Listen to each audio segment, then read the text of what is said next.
grįžom prie pačios akademijos. Tai reiškia bus, jeigu taip atsitiks, tai reiškia regionuose įsivystė normalus regioninis tinklas akademijų ir vietose dirba pagal gerus principus, kad nebėra reikalo iš jų sukelinėti kažkur tai atskirą vienetą. Matot, grįžtant prie to Granatino turnyro, žiūrint tą rinktinę, tai toks vaizdas susidaro, kad kažkas tai kenkia Lietuvos futbolui. Žiūri iš šono ar matai, tie praeis 5-7 metai už vyrų rinktinę turėjo žaisti ir nebus kam žaisti. Tai čia kaip kenkimas toks iš vidaus. Aš pasakyčiau taip, struktūriškai idėja yra tikrai tokia, kad kiekviena jaunių rinktinė grįžta ir yra treneriai susirenka jaunių ir kiek jų būtų, 30, 40 ir analizuojami tam tikrai sprendimai. Kodėl tai buvo tai? Ir tada automatiškai iš esmės, aš manau, nebeatsiras tokių turistų arba kitaip tokių trenerių, kurie nekompetentingi norės atsistoti ir bandyti aiškinti, kodėl jisai taip žaidė, ar to žaidėjus paėmė, ar ne to žaidėjus paėmė ir taip toliau. Tai manau, kad čia, sukūrus tokį požiūrį, iš esmės, aš manau, kad tai sekantis žingsnis, kad iš esmės, nes ir ta bendruomenė pati ir įtakos į trenerių skyrimą.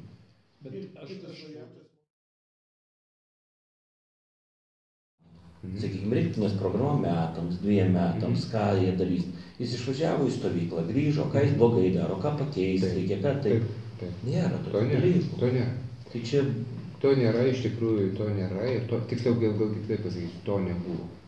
Mano mintis iš tikrųjų yra tai, kad iš esmės rinktinės, jaunimo rinktinės turėtų būti organizuojamas taip, kad treneriai paskiriami, labai aiškiai kaip paskiriami, kas parenkamas, kokie uždaviniai šito trenerio su šita grupe. Grįžta iš turnyro, išsami analizė, kodėl tas turnyras rezultatas toks, kaip žaidė pirmam rungtynėm, koks buvo planas, pasisekė, nepasisekė, kokias išvadas padarė, diskusija, ką galima buvo padaryti kitaip, kitos rungtynės, trečios rungtynės, kad tas būtų iš tikrųjų ne tik išvažiavau, pabuvau, pasėmiau patirtį savo, kokia jinai bebūtų, pralaimėjau ar sėkmingiau sužaidžiau, bet tai būtų dalinimasis informacijos. Dėl ko to nėra, aš dėl to paties sakau, mes bijom priimti kritiką. Mes nuo 6 metų jau atsiliekam nuo jų. Ir 10-12 metų mes atsilikę, tik šitie visi vaikai, jie nepapuola su grandai žais. O papultų su grandais ir užsibaigtų vis.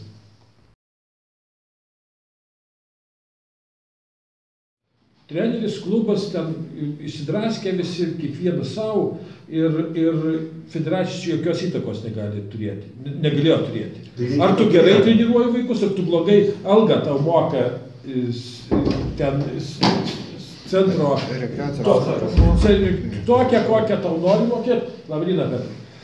Ir federacija buvo priversta, norėdama ištaisyti situaciją, kažką reikia daryti, galima nieko nedaryti. Jie padarė akademiją, kad į tą akademiją suvežtų geriausius vaikus ir rinktinį ruošti pagrindą. Tokia buvo idėja. Gal dabar situacija keičiasi, nežinau, prezidentas keisis, gal irgi peržiūrės, gal reikia vis tik įvertinti naudos ir kaštų santykių, gal iš tiesų, ką Edvinas kalba, gal nereikia tiek toli tų vaikų vežioti, gal jie gali būti apskrityse tik suvažiuoti kartą į savaitę, 2 kartus į savaitę stovyklom, savaitgaliam ir būtinai aš tikrai esu, ką jūs kalbėjot, tikrai esu tikras, kad jeigu važiuoja vaikas, tai jo treneris turi atvažiuoti.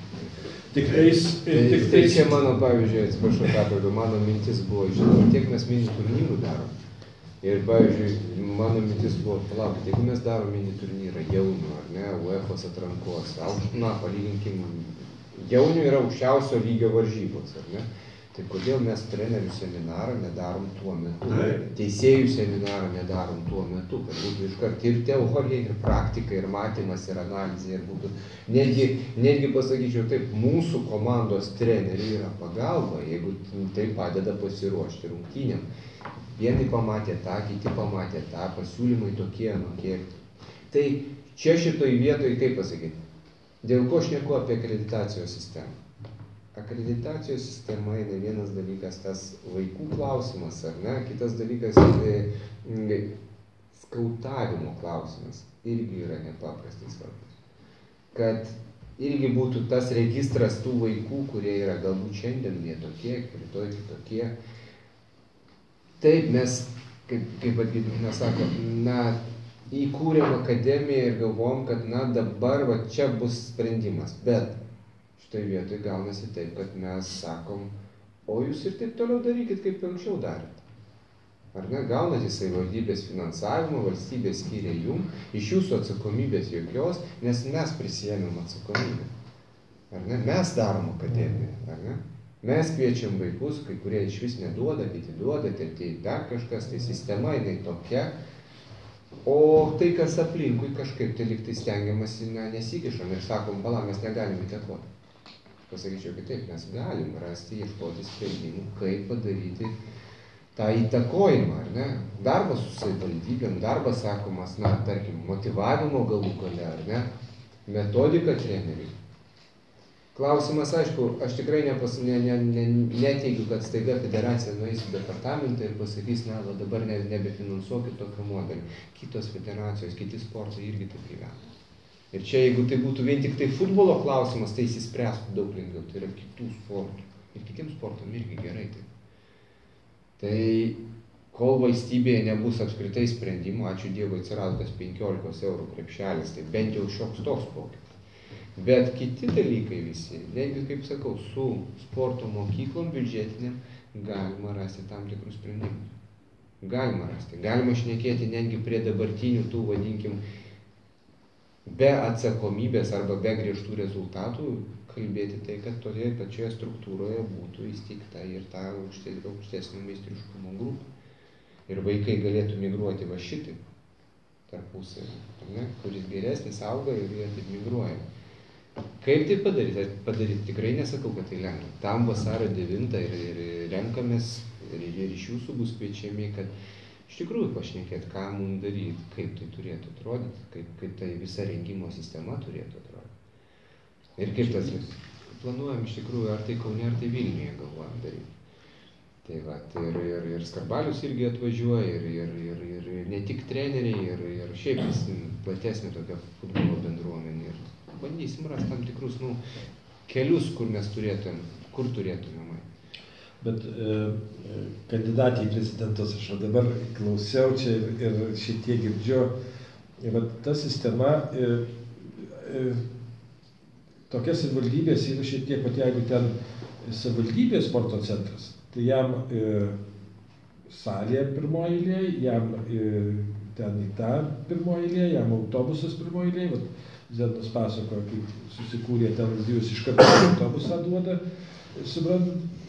O tai aš galvoju, kad jūs kaip prezidentas turėtų Alytaus futbolo bendruomenį, visai futbolo bendruomenį pasakyti, kad jūs būsite teisingas ir visus vienodai mylėsite, nepriklausomai, ir tenais tas ugdytinis yra federacijos akademijoje ruošiamas, ar ne federacijos, ar klubo, ar valstybiniam sporto centre.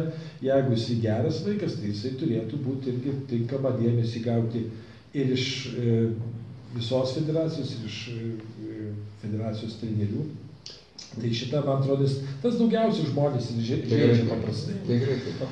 Aš už tai, už labai aiškius kriterijus, kodėl jie turėtų būti, nes, vadinkim taip, esu skaičių žmogus daugiau, ir aš visada esu už tai, kad mes tikrai turėtume labai aiškiai žaidimo taisyklės, futbole irgi taisyklės. Labai aiškios jos turėtų būti. Kada vaikas, kada patenka, kodėl patenka, kokiais kriterijais remiamas ir taip toliau. O ne tai kažkokiais, tarkim, susitarimais po stalu, ar tarkim, tu paslauga už paslaugą, ar dar kažkas. Tėvas pakops.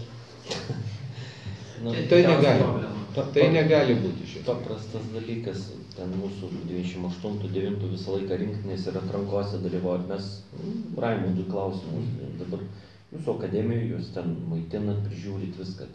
Jie rinktinės nariai irgi dalyvauja, o šį dieną ir į Minską išvažiuoja. Duokit maitinimą tam vaikui. Mokykloje perviskit tiesiai pietus nemokamus ar kažką. 3 metai nieko. Esat geresni ekspertai negu aš, bet ką aš pastebiu ir ką aš jau sakiau, kadangi generalinis yra truputėlį kitokios pareigos negu prezidento, tai mano mintis jau tada buvo. Vienas dalykas, ko aš pasigendu, tai yra normalaus skautavimo. Kai man pasako, kad mums skautai nereikalingi, mes paskambinam treneriui, treneriai duoda geriausius vaikus. Nesąmonė. Visas pasaulis suskautavo, mes beskautavome. Nesąmonė. Man vadinkim taip, ekonomistui ir aišku, prie sporto buvau šachmatą žaidžiau, bet ta prasme, kai aš šnekuosi su Raptors viceprezidentu ir kuris sako, žinot, aš esu atsakingas už skautavimą ir 80% laiko pas mane metam į priekį surašyta, kiek aš važiuosiu po pasaulį, nebūsiu namuose, nes aš esu atsakingas už skautavimą. Pirmas žmogus klube atsakingas už skautavimą. Tai pirmas žmogus iš tikrųjų, tai skautavimas yra svarbiausia funkcija. Antras dalykas, taip, ką planuojam padaryti ir ką jau čia tikrai bus. Kartu su akreditavimo sistema bus nuolatinis visų vaikų testavimas. Teisinga tai neteisinga, galim ginčytis iki nukritimo. Testavimas, fizinis testavimas. Taip. Ir ne tik fizinis, ir kokybinis. Bent kelis kartus per metus matyti, kad mes matuotumėmės ne pagal turnyrinę lentelę, o pagal individualų kiekvieno vaiko pasiekimą. Kiek jisai pasiekė, kaip jisai patobulėjo. Toks yra klausimas. Visas darbas akademijos 10 metų paremtas fiziniu testavimu. Kas testavimas tų, kuriuos pakvietė? Ne, jie pakviečia daugiau, testuojasi, bet jie pakviečia tuos, kurie mato, kad jau tie turėtų būti ir tuos testuoja. Kitas dalykas, pačių vaikų labai teisingas pasakymas, kad vaikai turėtų jausti nuolatinę konkurenciją. Rezultatų kaip nėra, taip nėra, tai reiškia, reikia keisti visą sistemą, kaip yra ruošiama.